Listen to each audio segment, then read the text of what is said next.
Sasama ka sa akin! Wag! Bitiwan mo ako! Bitiwan mo ako! Bitawan mo ako! Olga! Olga! Ano nangyayari sa'yo? Halika! Olga! Ariel! Tulungan mo ako! Isang aswang! Olga! Tatagan mo ang iyong kalooban! Kailangang manalangin tayo! Naririto na naman ang lalaking ito. Kung minsan ay nakakasilaw. Amang banal, ikaw ay makapangyarihan sa lahat. Huwag po ninyong ipahintulot na manaig ang kadiliman. Nangako ka sa iyong salita Siyang lumiwan. na hindi mananaig sa aming mga mananampalataya ang anumang gawain ng masama. Pagkos, Nasisilaw ako! ililigtas mo kami! Hindi! Nasisilaw ako!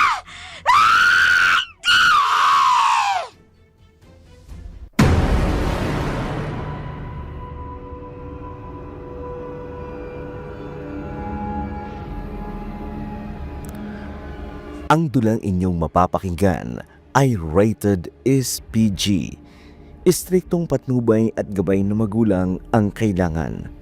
Maaaring may masaselang tema, lingwahe, karahasan, sexualidad, horror o paggamit ng droga na hindi angkop sa mga bata.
Talaga?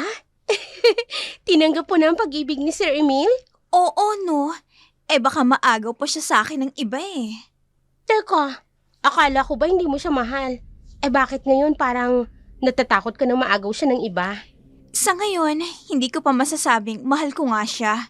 Pero syempre, gusto ko siya. Sino ba naman ang hindi magkakagusto kay Emil? Gwapo, mabait, at higit sa lahat, mayaman. Sabagay, taglay nga naman ni Sir Emil ang katangian na matagal mo nang hinahanap sa isang lalaki. Gwapo na, mayaman pa. Sinabi mo pa? Pero paano ba yan? Hindi ka mo mahal. So paano ka sasaya kung hindi mo naman pala mahal? Matututunan ko na rin siyang mahalin, ano? Sabagay, madali lang namang mahalin ang isang tulad ni Sir Emil. Lalo na at ang kanyang mga bagay na mahirap hanapin sa isang lalaki. Sa mga panahong to, gwapo, mayaman, at higit sa lahat, single. At ang pinakahigit sa lahat, ay mahal na mahal ako. Paano mo naman nasabing mahal na mahal ka ni Sir? Kasi, lahat ng gusto ko ibinibigay. Kulang na nga lang, magsabi ako ng kotse. O bakit hindi mo sabihin? Teka lang, konting pino muna. Baka kasi sabihin niyang kinukwartahan ko lang siya, no? Sabagay, hatid sundo ka naman ng kanyang kotse. Aanhin mo pa ang kotse? May driver ka na? Tama ka dyan. Hayan na pala siya eh. Oo nga, no? Teka, ano pang ginagawa ko dito? Di sisibat na ako. Ano? Hindi ko pa nga nauubos tong kinakain ko eh. Hi, ladies. Hi, sweetheart. Sige na, Laila. Umalis ka na. Sige na nga. Kanina pa ba kayo? Medyo. Hello, sir. Hi. Teka, bakit tumayo ka na? Dumating lang ako. Tumayo ka na. Kwan, sir. Tapos na akong kumain eh. Tapos ka nang kumain? Hindi mo pa nga nauubos yung kinakain mo. Kuwan kasi, hindi masyadong gusto ni Laila tong in-order niyang pagkain. Oo, tama nga po, sir. At saka isa pa, kanina pa kami kumakain ni Laila, di ba? Ay, oo nga, sir. So, mauna na po ko sa inyo, ha? Sige na. Sige po, sir. Sige na, sabi. Kanina ka pa nagpapaalam. Ikaw naman, oo na nga, aalis na. Sige po. Ito talaga umiral na naman yung pagiging silosa mo. Ako? Nagsiselos? Naku, hindi Huwag mo nang ipagkaila dahil sa araw-araw nating pagsasama, kilalang kilala na kita. Oo na. Sinabi ko naman sa'yo Wala na akong ibang mamahalin kundi ikaw. Kaya tigilan mo na yung pagsiselos mo dahil hindi ako mawawala sa'yo. Okay?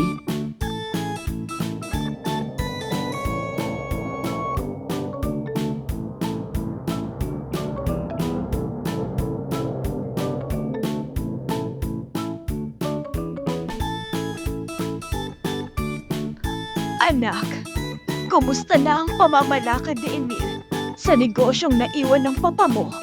Okay lang naman, Mama. Nagagampanan naman ho niya na maayos ang trabaho. Mabuti naman kung ganun. Abay, dapat lang na pagbutihan niya ang kanyang pamamahala. Dahil sa kanya rin mapupunta ang kumpanyang naipundar ng iyong papa. Yan ho lagi ang sinasabi ko sa kanya. Kaya wala ho tayong dapat ipag-alala. Lalo na po ngayon. Lalo na ngayon. Hindi ko naiintindihan. Mama, ganadong magtrabaho ang apo ninyo. Talaga?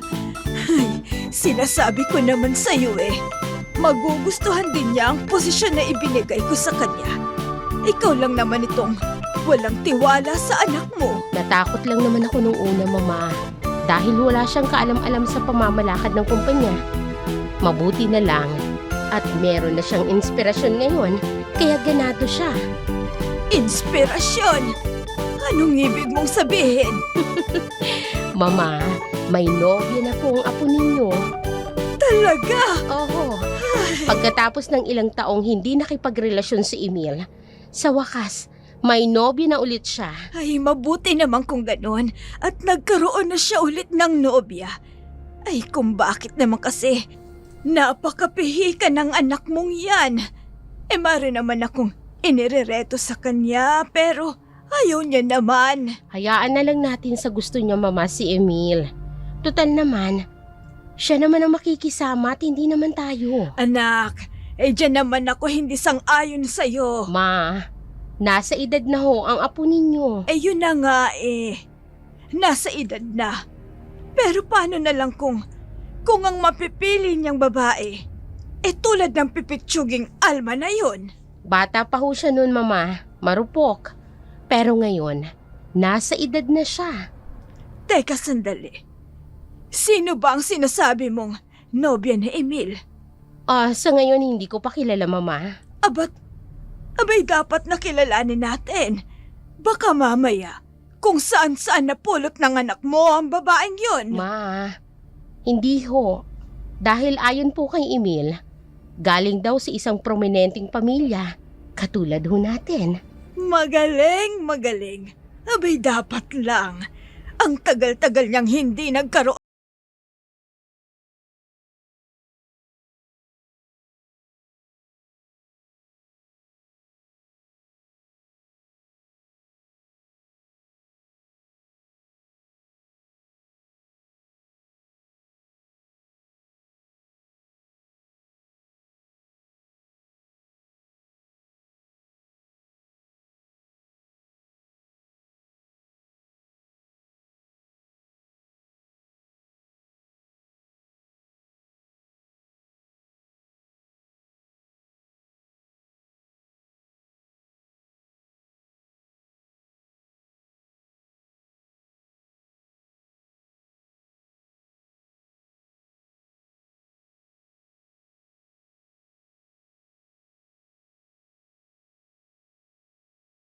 Pa lang ng hapon ah.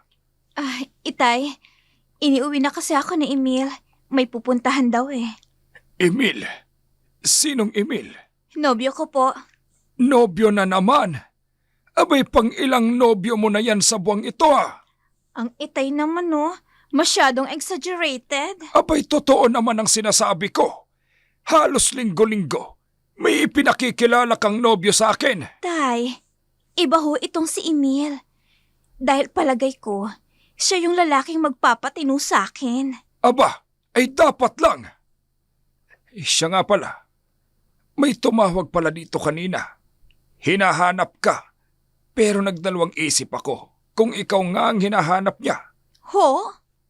Bakit ako? Noong una kasi, Olga ang hinahanap niya. Kaya sabi ko, heto nga ang bahay mo. Pero nang magpaalam na siya, ibang apelyido ang binabanggit niya. Ano ho? Pangalan mo ang hinanap niya. Pero nang sinabi kong wala ka pa, dahil kako nasa trabaho ka pa, ang sinabi naman, sige po, Mr. Monteverde. Tatawag na lang ulit ako, ang sabi. Hindi naman Monteverde ang apelyido ko, kundi Salcedo. Bakit ako tinawag na Mr. Monteverde? Anong sinabi niyo nung tinawag kayong Mr. Monteverde? Ay wala na. Hindi na ako nakasagot pa. Dahil ibinaba na nga ang auditibo. Sa susunod ho, Itay, pag tinawag kayong Mr. Monteverde, sabihin niyo, kayo nga si Mr. Monteverde. Ano? At bakit? Basta, sundin niyo na lang ang sinasabi ko, Itay. Para rin sa atin tong ginagawa ko.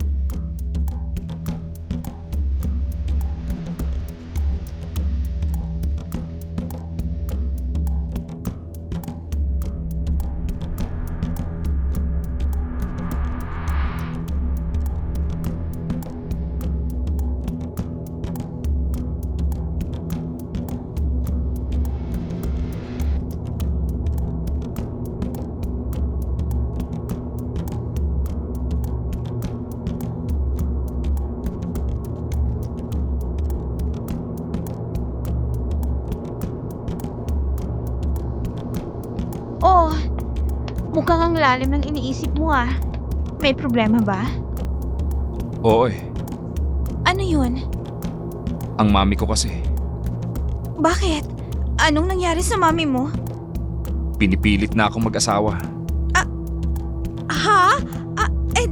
Anong sabi mo? At bakit naman daw?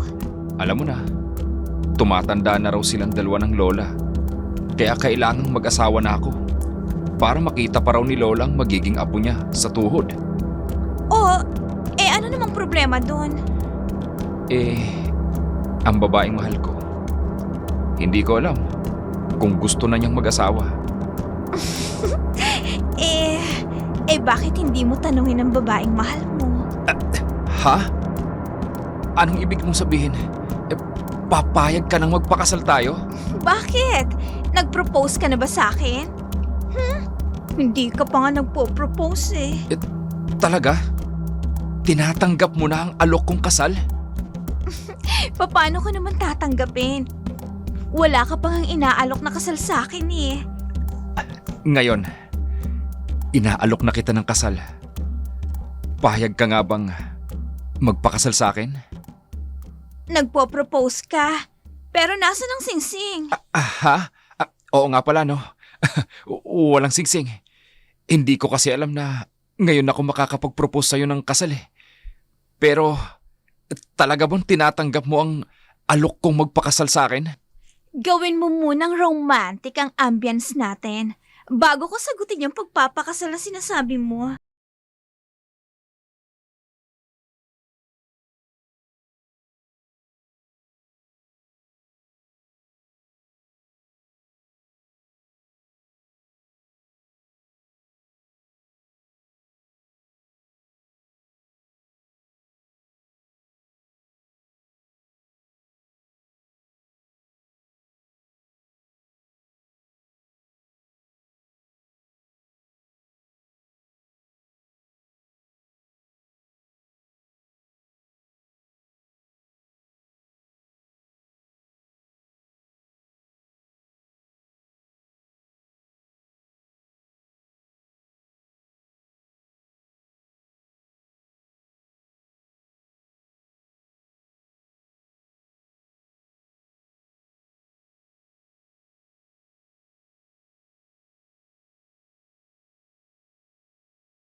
Wala ka na ba talagang magagawa, ha, iha?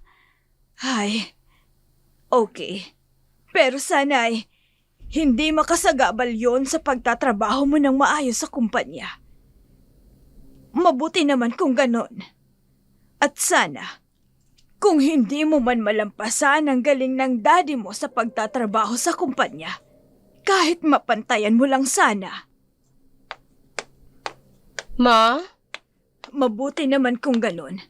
Yan ang inaasahan ko na magiging kasagutan mo. Oh, okay. At naririto na ang anak ko. Bye. Sino ba yung kausap ninyo? Parang seryosong-seryoso kayo. Isa sa mga empleyado. Teka nga muna. Nakabihis ka yata. Saan ka ba pupunta? Lalakarin ko ang papeles ko. Pauwi ng Pilipinas, ma. Ano? Sandali lang, ma. Tumatawag ang apo nyo. Hello? Anak? Hello po. Naiprocess niyo na po ba ang mga papeles niyo pauwi rito? Oo, kaya tungat palis na ako ng bahay. Mabuti naman po kung ganon. Basta yung usapan natin, iho. Huwag mong kalilimutan. Ano pong usapan? Batang ito, oo. Ikakasal lang nagiging makakalimutin na. Yung sinabi ko, huwag mo munang sabihin sa nobya mo na uuwi ako ng Pilipinas. Iyon po ba? Oo naman po. O, sige. Aalis na ako. Sige po. Ma? Teka. Ano ba yung narinig ko? Sinisikreto nyo ng anak mo ang pag-uwi mo ng Pilipinas? Oo. Para sorpresahin ang mamanugangin ko.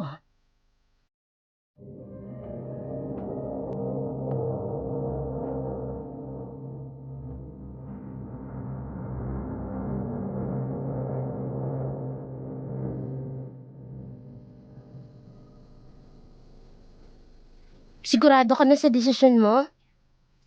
Tingnan mo naman tong babaeng to. Nung sinabi kong sinagot na ako ni Emil, natuwa ka at kinilig pa. Eh ngayong inalok ako ng kasal at engaged na kami, bakit parang ayaw mo pa yata? Hindi naman sa ayaw. Kaya lang, hindi pa naman nagtatagal ang relasyon ninyo. Aba, kailan lang nung sinagot mo siya? Tapos ikakasal na kayo kaagad? Wala pa yata kayong 3 buwan na magkarelasyon. Maiksi man nung matagal na ang relasyon namin. Ganun na rin yun. Sa pagpapakasal din ang kauuwian ng relasyon namin. Kaya, bakit pa namin patatagalin, hindi ba? Ang akin lang naman, hindi nyo pa kilala masyadong isa't isa. Makikilala rin namin ang isa't isa pag nagsasama na kami. Paano pala kung may ayaw ka sa kanya? Paano ka pa atras? Alalahanin mo ang kasabihan, ha? Ang pag-aasawa, hindi parang kaning isusubo. Pag napaso, pwedeng iluwa. Friend, ano ka ba? Hindi ba't nabanggit ko na sa'yo noon na hindi importante sa akin kung mahal ako ni Emil o hindi? Ang importante sa akin, pakasalan na niya ako. At magiging ako na si Mrs. Olga Ayala. At magiging akin na ang kumpanyang pinaglilingkuran natin pareho. Sweetheart! Si Emil? Medyo seryoso yata ang pinag-uusapan ninyong dalawa. Oh, Laila, huwag mong sabihing aalis ka na naman. Kung kasi sir, May gagawin pa kasi siya sa office. oo, yun nga. May gagawin Anong pa. gagawin niya? Break time pa nga natin eh. Kung kasi sir, yung... Umiiwas ka ba sa akin, Laila? Ho? Bakit naman po ako iiwas sa inyo, sir? O siguro, may kasalanan ka sa akin, ano? Naku, lalong wala, no? Kung ganon, maupo ka. Sweetheart, nakakahiya naman kay Laila kung hindi niya magawa ang trabaho niya, di ba? Ako ang boss ninyo, di ba? At inuutusan kita, Laila, na maupo ka. Sweetheart? Teka nga muna, magsiselos ka na naman ba? Pati ba kaibigan mo, pagseselosan mo? Kung kasi, sir, talagang may gagawin lang na importante. Maupo ka dahil gusto ko. Kaming dalawa ni Olga ang magsasabi sa'yo na ikaw ang magiging isa sa mga bridesmaids namin. Talaga? Teka, hindi mo naman nasabi sa akin na kukunin mo siyang bridesmaid sa kasal natin. O ngayon, sinasabi ko na sa'yo, isa si Laila sa magiging bridesmaids natin.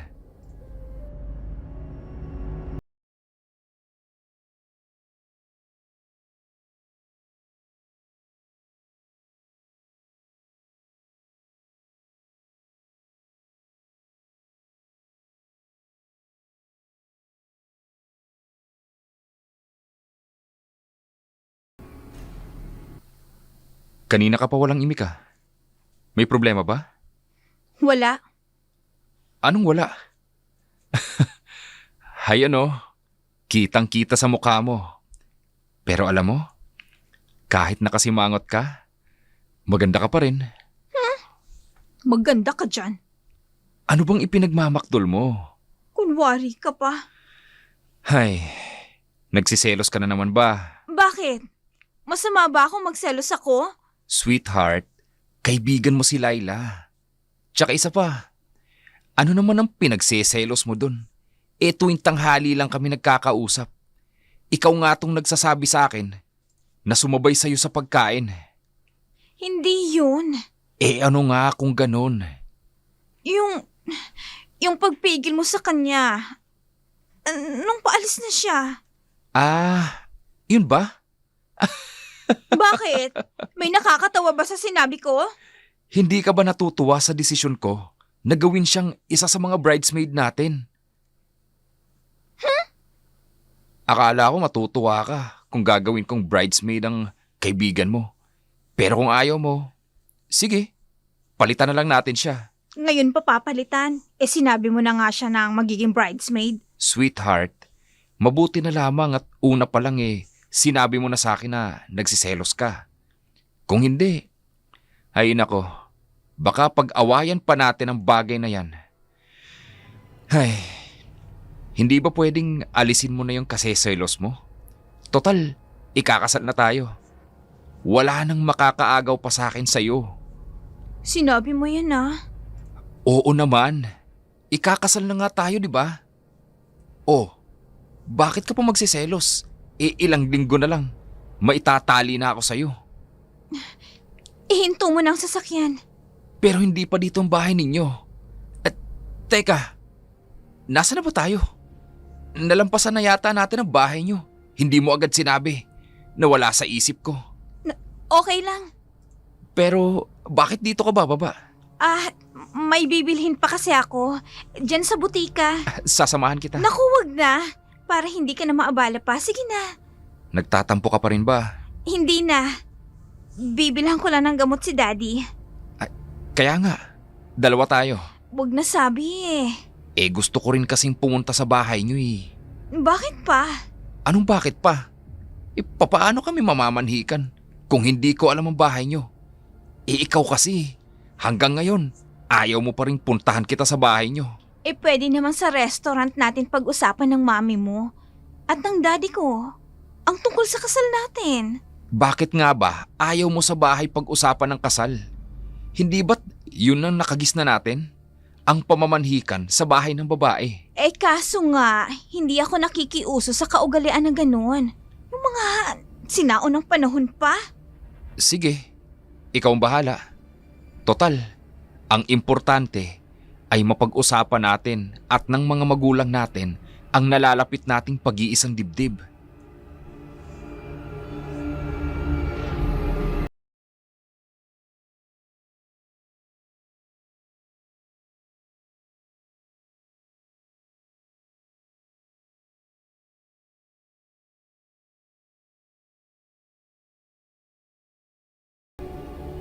Sinasabi mo nga, mayaman ang boss mo. Pero hindi ka man lang niya maihatid dito sa bahay. Wala ba siyang kotse? Ayaw ba niyang pumunta dito sa bahay? Tay, gustong-gusto ni Emil na pumunta dito sa bahay. Kaso ayoko. At bakit? Kasi naman, makikita niya tong bahay natin. Ano kung makita niya? Hindi sa lugar na ito ang sinabi kong address natin, Itay. Ano? At itinatago mo sa kanya ang lugar mo? Laking Forbes ang mapapangasawa ko, Itay. Hindi siya sanay sa ganitong lugar. Ano naman kung sa Magarbo at malaki ang bahay niya? Yan ang nga bang sinasabi ko eh. Makikipagrelasyon ka sa isang lalaking mayaman, pero ikinahihiya mo naman ang katayuan mo sa buhay. Pwede ho ba, Itay? Huwag niyo na ho akong sermonan. Pagod ho ako.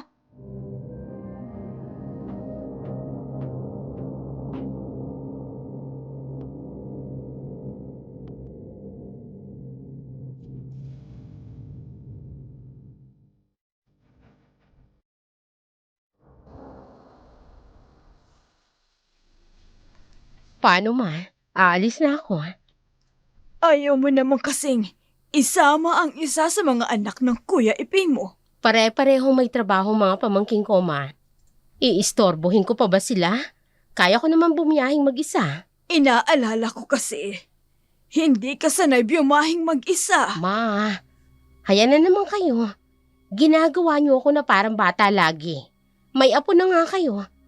Parang bata pa rin ang tingin niyo sa akin. Anak, babae ka. Ayokong Ma, ang OA na masyado. sabihin mo na kahit na anong gusto mong sabihin.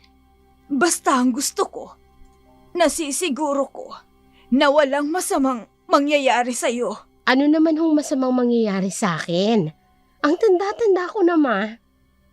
Para sa akin, ikaw pa rin ang baby ko. O siya, sige na o. Oo na. Wala na ho akong sinabi. Sapat ba ang pera mo? Siyempre naman. Ang ibig ko lang sabihin, dapat may hinahawakan kang cash at huwag kang mag-rely lagi sa mga card na yan. Dahil kung minsan, pumapalya ang mga automatic teller. Oo na. Sabi na eh.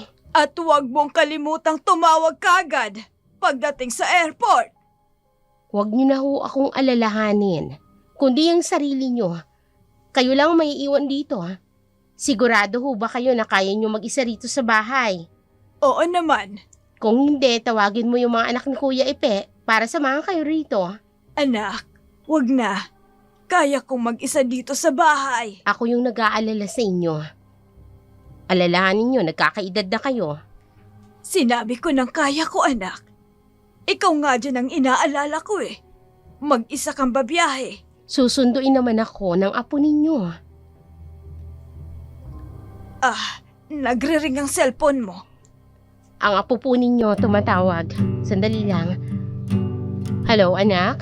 May problema ba? Wala naman po. Gusto ko lang tanungin kung anong oras ang pagdating nyo dito sa atin.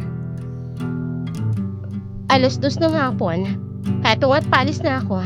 Nagpapaalam na lang ako sa lola mo. Sige po, Mami. Pahalik na lang po kay Lola. At mag-ingat po kayo sa biyahe.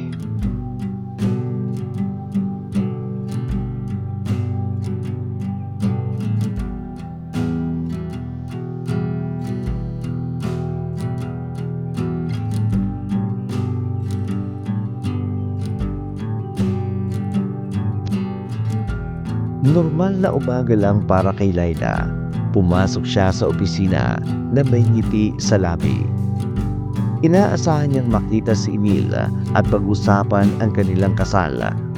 Pero ng araw na yun, hindi niya inaasahan ang pagkatuklas ng isang katotohanan.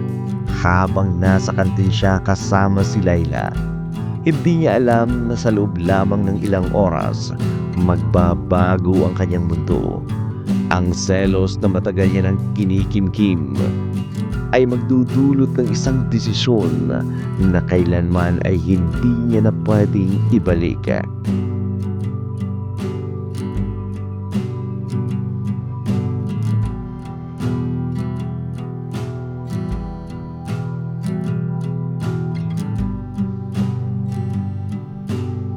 Uy, kanina ka pa walang imik ha. May problema ba? Hindi mo pa kinakain yung order mo pagkain. Napansin mo na ba si Emil? Dumating na ba siya? Sinasabi ko na nga ba eh. Sisir na naman ang laman ng utak mo. Paano naman kasi? Kanina pa siya umalis ng office.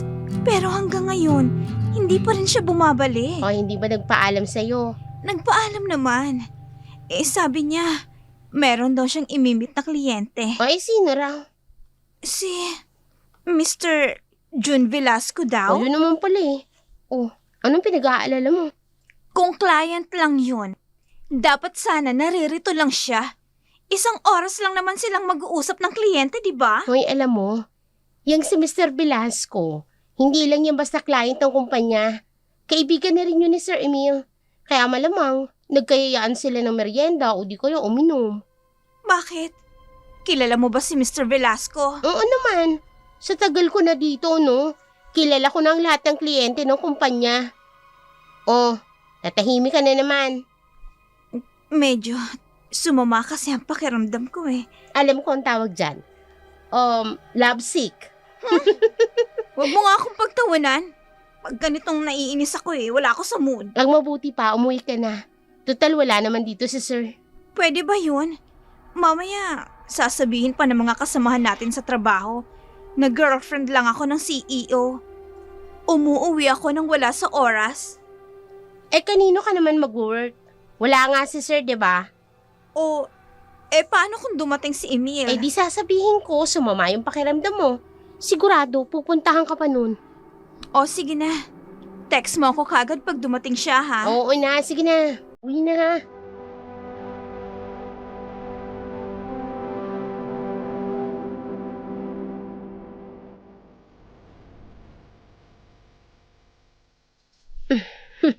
Yes, Iha? Maganda ka nga at sexy. Pero sa malayo lang pala. Iha? May problema ba? Kung sasabihin kong oo, anong gagawin mo? Teka. Magkakilala ba tayo? Kung hindi ako nagkakamali, mas matanda ka sa akin ng ilang taon. Oo nga. Matanda nga ako sa'yo. Dahil sa tingin ko, doble ang tanda ko sa'yo. Mabuti naman at alam mo, May sadya ka ba sa akin? sa palagay mo ba, papagurin ko ang sarili kong sundan ka nang wala akong sadya sa'yo? Ano ba talaga ang sadya mo? Hindi kaya nagkakamali ka lang, Iha? Huwag mo akong tawaging iha. Ano ang sadya mo sa akin? Alam mo na palang matanda ka na. Pero, nilalandi mo pa rin ang nobyo ko. Kailan mo pa nilalandi ang nobyo ko, ha? Ano? Magsalita ka! Malandi! Teka muna. Hindi kasi kita naiintindihan. Hindi mo ako naiintindihan? Bakit? Ano ba ang ginagamit kong lengguwahe para hindi mo maintindihan? Tagalog naman, Ang hindi ba? ibig kong sabihin, wala akong ideya kung bakit ganyan ang mga sinasabi mo. Nagmamaang-maangan ka pa? Masakit ba sa tenga ang sabihin kong malandi ka? Maganda ka nga, pero ang bastos ng bunganga mo. Sino kaya ang mas bastos sa ating dalawa? Ako na ang nagsasabi ng totoong pagkatao mo? O ikaw na nanlalandi sa nobyo ko? Walang modo! Wala kang galang sa mas matanda sa'yo. At sino ka para sampalin ako, ha? Ikaw pang nanlalandi sa nobyo ko, pero ikaw pang may ganang sampalin ako. Kaya heto rin ang bagay sa'yo. Walang hiya ka! Malandi ka! Teka, Malandi! ano ba? Iwan mo ang Nilalandi buhok mo ko! ang nobyo ko! Iwan mo ang buhok ko! Parang magtanda kang malandi ka! Ingungungod ko mukha mo dito sa marble na ito! Nasasaktan ako! Tigilan mo ko! Malandi ka talaga! Nasasaktan na ako! Landi! Habang tumatakbo si Laila palayo ng hotel, puno ng galit at pagkalito sa isip niya, hindi niya alam na ang babaeng pinagsabunutan niya ay walang iba kundi ang ina ng boyfriend niya. Sa mata niya, nakita niya lamang na isang babaeng sumusubok na agawin si Emil sa kanya. Ang lahat ng ginawa niya ay bunga ng matinding selos. Pero hindi niya alam na ang ginawa niya ay magdudulot ng higit pa sa kanyang inaasahan. Bawat hakbang niya palayo ng hotel ay lalong nagdadala sa kanya sa isang pangyayaring hindi niya makontrol.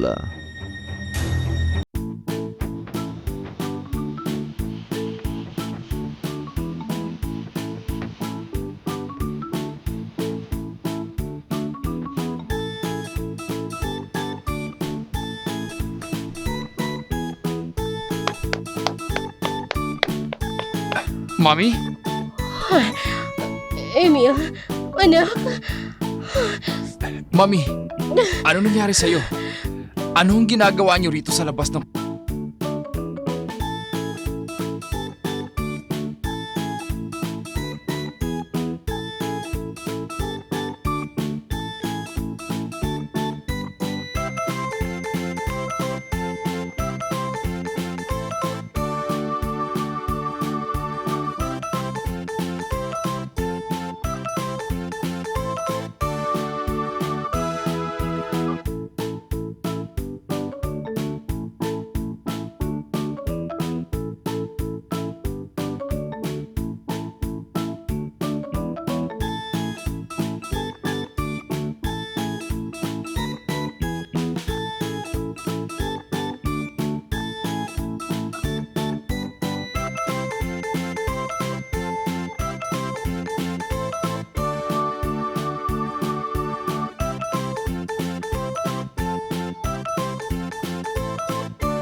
sabi mo na may sasabihin ka. Tsaka, bakit naririto ka pa rin sa downtown? Akala ko umuwi ka na dahil masama ang pakiramdam mo. Ang walang hiyang lalaking yun. Niloloko lamang pala ako. Ano? Teka, sinong lalaking tinutukoy mo? Huwag mong sabihin si Sir Emil yun. Oo, siya nga. Meron pa bang ibang Emil? Siya lang naman ang boyfriend ko ngayon. Teka nga, paano niloloko? Matinong lalaki yun si Sir, ah. Anong matino? Huling-huli ko silang dalawa. Nang kulasisi niya sa isang hotel. Ano? Oo. At alam mo ba, ipinagpalit ako sa isang matanda. Matanda yung babae? Oo. Tansya ko pa nga eh. Mahigit 30 anyos na. Magaling lang siguro magdala sa sarili. Kaya sexy kong tingnan pero...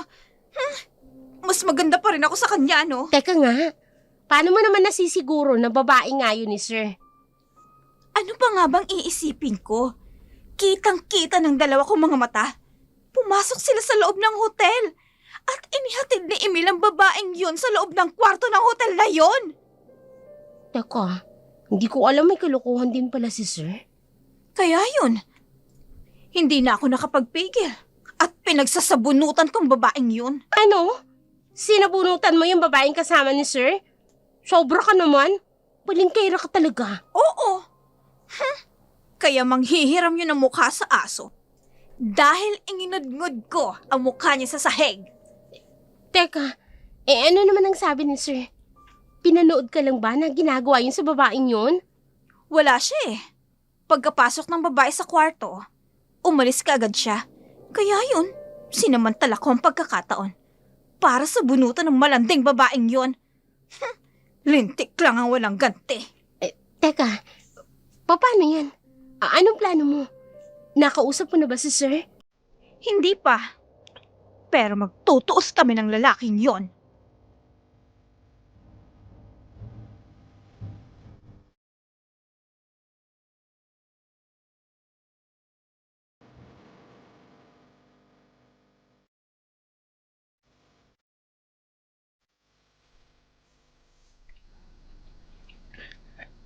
Pare, ano ba nangyari? Hindi rin namin alam, sir. Narinig lang naman po namin na sumisigaw ang mami nyo. Kaya agad kami nagpunta sa pinanggalingan ng boses. At yung sigaw. At yun na nga, sir. Nakita namin na ininungud-ngud sa sahig ang mukha ng mami mo. Nasaan na bang babaeng sinasabi nyo? Bigla po siyang tumakbo eh. Ano ba namang klaseng hotel to? Nagbayad ako ng gusto para lamang masaktan ng mami ko. Sino bang babaeng yun? Sino siya? Luka-luka yata, boss. Tama nga yatang sinabi ng mami mo. Baliw ang babaeng yun. Paano may nakapasok na isang baliw dito sa eksklusibong hotel na to? Pasensya na ho, boss. Hindi na po mauulit. Talagang hindi na mauulit. Dahil ididimanda ko kayo at ang hotel na to. Boss, wala pong may gusto sa nangyari. Pasensya na po. Pasensya? Maaalis ba ang sakit sa katawan ng mami ko? Sa paghingi mo ng dispensa, ha? Handa pong magbayad ang pamunuan ng hotel. Kahit magkano po ang hospital bill. Hindi ko kailangan ng pera ng hotel na ito. Dahil may pera ako. Hustisya para kay mami ang gusto ko.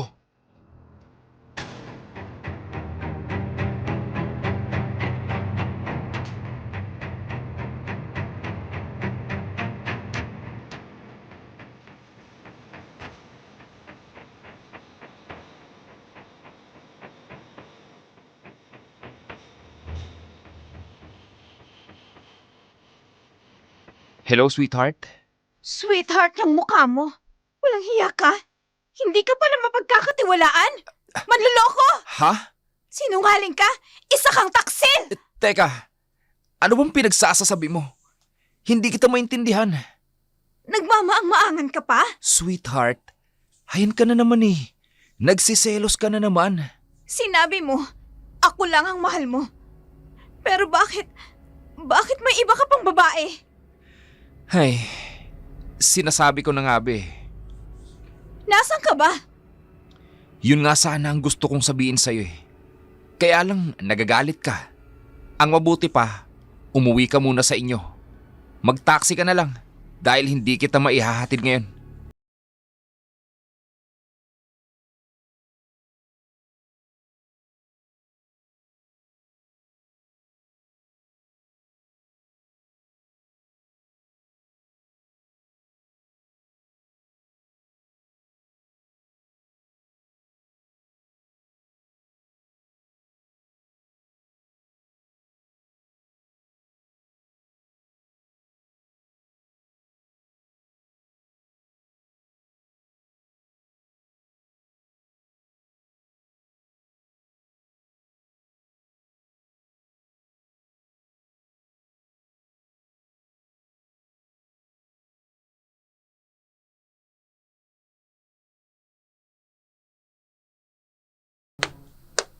Bakit narito ka pa rin sa bahay? Hindi ka ba papasok ng opisina? Hindi mo na, mami. Bakit? Aasikasuhin ko po ang pagdidemanda ko sa hotel na yun. Bakit naman ang hotel ang ididemanda mo? Dapat yung babaeng lukarit na yon na siyang nanakit sa akin. Idedemanda ko sila sa kapabayaan nila, mami. Alam mo anak, sa palagay ko, walang kasalanan ng hotel. Walang kasalanan ng hotel? Nasaktan kayo, mami. Kaya ihahabla ko ang hotel na yon. Sinabi ko na nga hindi ba? Yung babaeng nanakit sa akin ang dapat. Ibang klase rin ang hotel na yon. Naturingang eksklusibo. Pero hindi maprotektahan at hindi maalagaan ng mga customers. Uulitin ko pa rin sa'yo, Emil. Kung meron mang dapat idemanda dito, yung walang hiyang babae na siyang gumawa sa akin ng masama. Pero nasaan ang babaeng yun? Huwag kang mag-alala, mami. At ipapahanap ko ang babaeng yun. Dapat lang. Dahil hindi ako makapapayag na hindi managot ang babaeng yun. Oh, nagre-ring ang cellphone mo. Baka nobya mo na yan. Hindi po ang nobya ko, kundi si Laila. Oh, Laila, napatawag ka. Anong oras kayo darating, sir? Bakit? May mga pipirmahan kayong papeles dito. Ay, itabi mo muna dyan. Siya nga pala, si Olga. Nariyan ba? Hindi ho pumasok. Ay, At may pinapasabi ho, sir. ano yun? Hindi na raw po siya papasok sa office dahil magre-resign na raw po siya. Ano? Tototohanin pa yata ang sinabi sa akin. Hindi ba sinabi sa'yo kung bakit hindi siya papasok? Eh kasi sir, Masyado yatang nasaktan sa ginawa niyo. Ginawa ko? Na anong ginawa ko? Sa pambababae mo. Wala akong babae, Laila. Napakasilosa talaga ng babaeng yun. Sinabi niyo pa. Silosa talaga. Oh, paano? Ikaw munang bahala dyan at marami akong aasikasuhin ngayon. Pero tawagan mo pa rin si Olga. Sabihin mo, pinapapasok ko siya. Sige ho, sasabihin ko. Pero, iba pa rin kung ikaw mismo magsasabi, sir. Oo, tatawagan ko siya. Pero palilipasin ko lang ang galit niya. Isa pa, pupunta ako sa isang law office ngayon. Law office? Bakit ho, sir? Sinabunutan si Mami ng isang baliw na babae sa hotel. Ho? At hindi pa nakontentong walang hiyang babaeng yun. Inginudngud pa sa sahig na marmol ang mukha ng mami ko. Sir, kung hindi ho ako nagkakamali, ganyan din po yung kwento sa akin ni Olga. Ganyan po yung ginawa niya dun sa sinasabi niyang babae mo. Ano? Ulitin mo yung sinabi mo. Ulitin mo! Nagkwento po kasi sa akin si Olga. Sabi niya, sinabunutan niya yung babae at inginudgud pa raw yung muka. Sa sahig daw, sir. Ha? Saan daw niya sinabunutan ng babae? Sa hotel daw. Sa hotel? Oo. Kasi nga nakita kanya na may kasama. Kaya sinabi niya raw sa driver ng taxi na sundan yung kotse minamaneho mo. Tapos yun nga, nakita kang huminto sa harapan ng hotel. At yun, sumunod ho siya. Ha? Ano raw ang pangalan ng hotel? Hotel Deluxe yata yun, sir. Hotel Deluxe? Laila, umalis ka dyan sa opisina ngayon at magkita tayo sa Hotel Deluxe. Naiintindihan ni Emil ang nangyari. Nagkakatugma ang lahat. Ang pag-alis ni Laila sa hotel, yung sugat ng ina niya, yung mga sinabi ni Laila sa telepono, hindi niya gustong maniwala sa nakita niya sa CCTV footage. Pero nandoon ang pruweba sa harap niya. Ang girlfriend niya na mahal niya, yun pa ang nanakit sa kanyang ina. Magkahalong galit at pagkadismaya. Sakit ng kalooban ang naramdaman niya. Paano niya haharapin si Laila matapos niyang malaman ang katotohanan? Hindi niya alam ang gagawin niya ng mga oras na yun.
O, paano? Mauna na akong bababa sa inyo. At ikaw naman, iwan ka. Ha? Bakit? Papasok ka sa trabaho. Ano ka ba? Papasok din ako sa trabaho, no? Bakit mo ko iiwan? Kun kasi. Sige na, Laila. Bumaba ka na para hindi ka malate sa trabaho mo. Ako nang bahalang magpaliwanag kay Olga. Sige po, Doña Consuelo. Sige na, mauna na ako ha. Ay, iniwan na lang ako. Ganito yun kasi, Iha. Madalas kang ikwento sa akin ng aking anak, ang mami ni Emil. Ang sabi nga mahal na mahal ka raw ng aking apo at umaasa ako na mahal mo rin ang apo ko. Opo. Mahal ko rin po si Emil. Natutuwa ako at pareho kayong nagmamahalan ng aking apo. Ang sabi ko nga sa anak ko, sa mami ni Emil, na ang sino mang mamahalin ni Emil, ay mamahalin din namin ang pamilya ni Emil.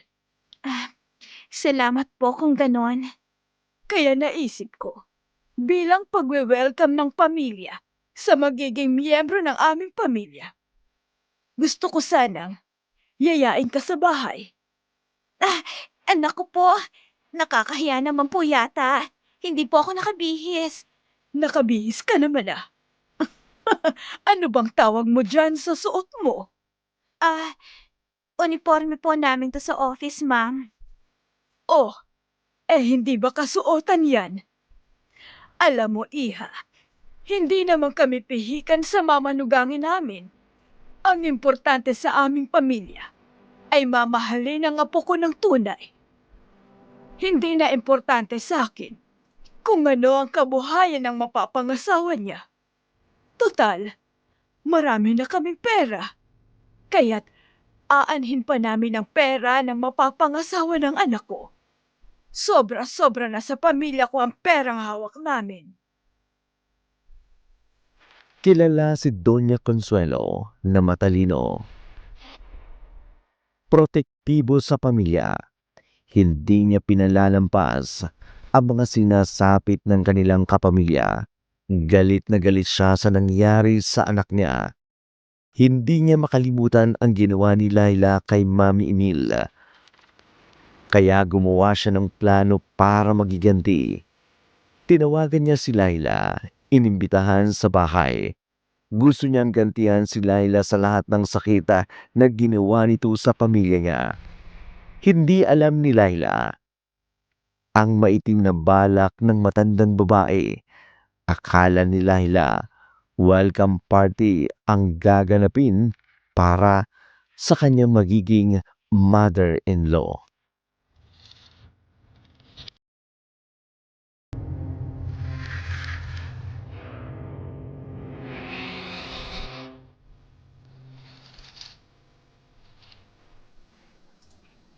Oh, hindi ka pa papasok, anak. Hindi ho, itay. Bakit? Meron na namang hindi makakapasok sa kasamahan mo sa trabaho. Kaya ikaw na naman ang mapapasubong gagawa ng trabaho nila. Hindi ho, itay ah. Day off ko po ngayon. Kaya magpapakasawa ako sa pagilata. Ganun ba? Sige, magpahinga ka hanggat gusto mo kung ganun. Ako na lamang ang magluluto ng agahan natin. Pero aalis din po ako mamayang hapon, itay. Bakit naman? Akala ko ba day off mo? May Bible study po ako. At ako po ang inatasan na magturo sa mga babahaginan namin ng mga salita ng Panginoon. At dyan ako labis na nagpapasalamat sa poong may kapal. Dahil iisa kang ang anak ko. Pero daig ko pang ibang magulang dyan na may 10 anak. Pero panay sakit ng ulo.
Buntis ka ba? Dalaga ko. Paano ko mabubuntis? Ewan ko. Pero napansin kasi ni Itay, yung tiyan mo. Ang tiyan ko. Hindi naman siguro pwede magkamali ang Itay. Ang napansin niya sa'yo, una na niyang nakita sa aking nanay nang ipinagbubuntis ako. Huy! Nakikinig ka ba sa akin? Oo. Oh, bakit? Sumasakit ang tiyan ko. Ha? Ay, tama kaya ta. Buntis ako at parang manganganak na ako. Aray! Ano? Manganganak ka na? Teka lang. Tatawagin ko ang kapitbahay namin manghihilot.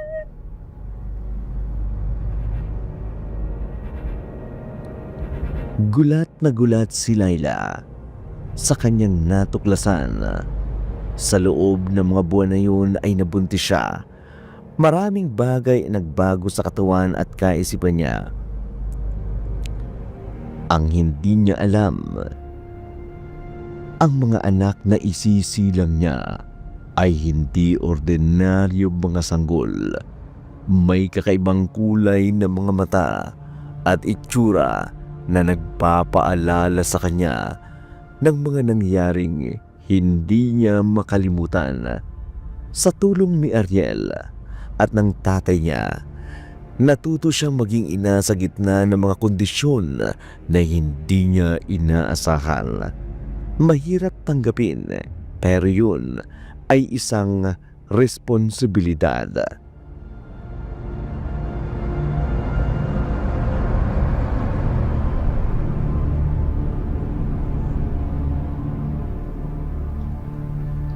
Kung wala pang lalaking nakagagalaw sa'yo, hindi ka kaya nabuntis ng sinasabi mong lalaking gumahasa sa'yo? Ano? Tingnan mo na lang kakaiba ang pagbubuntis mo. 2 buwan pa lang ang nakakaraan mula nang makita kita ng hubot-tubad. Nasabi mo pa nga, may nakadagang lalaki sa'yo na nakatatakot ang muka. Hinalay nga ako ng mga lalaking yun. Kaya posibleng nabuntis ka ng mga aswang na yun. Oh, hindi ba?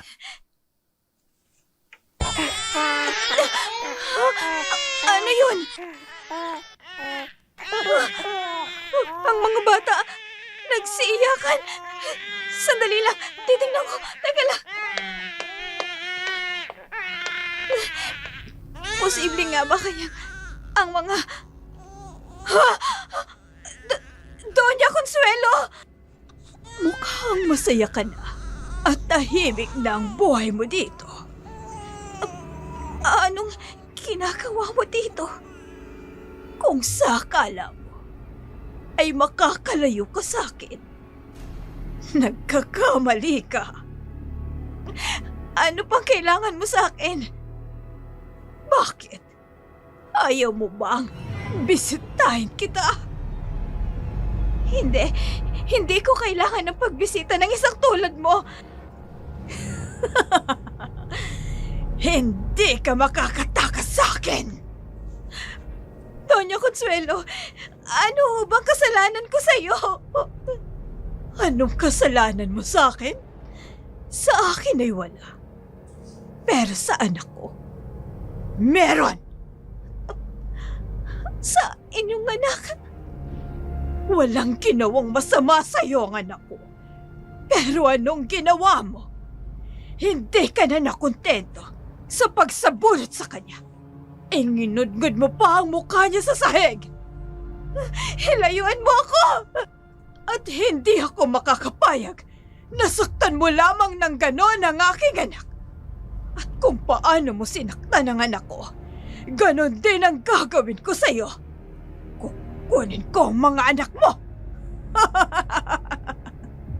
Hindi. Ang mga sanggolbang yan ang kailangan mo. Sige! Kunin mo na silang lahat! Talagang kukunin ko sila. Pero sino sa akala mo ang mag-aalaga ng mga ito? Hindi ba't ikaw rin? Kaya kailangang sumama ka para mag-alaga ng mga ito. Hindi. Muling nanumbalik ang nakakatakot ng anyo. Muli siyang naging aswang. Hindi. Kaya't sa ayaw at sa gusto mo, sasama ka sa akin. Wag! Bitiwan mo ako! Bitiwan mo ako! Bitawan mo ako! Olga! Olga! Ano nangyayari sa'yo? Halika! Olga! Ariel! Tulungan mo ako! Isang aswang! Olga! Tatagan mo ang iyong kalooban! Kailangang manalangin tayo! Naririto na naman ang lalaking ito. Kung minsan ay nakakasilaw. Amang banal, ikaw ay makapangyarihan sa lahat. Huwag po ninyong ipahintulot na manaig ang kadiliman. Nangako ka sa iyong salita Siyang lumiwan. na hindi mananaig sa aming mga mananampalataya ang anumang gawain ng masama. Pagkos, Nasisilaw ako! ililigtas mo kami! Hindi! Nasisilaw ako!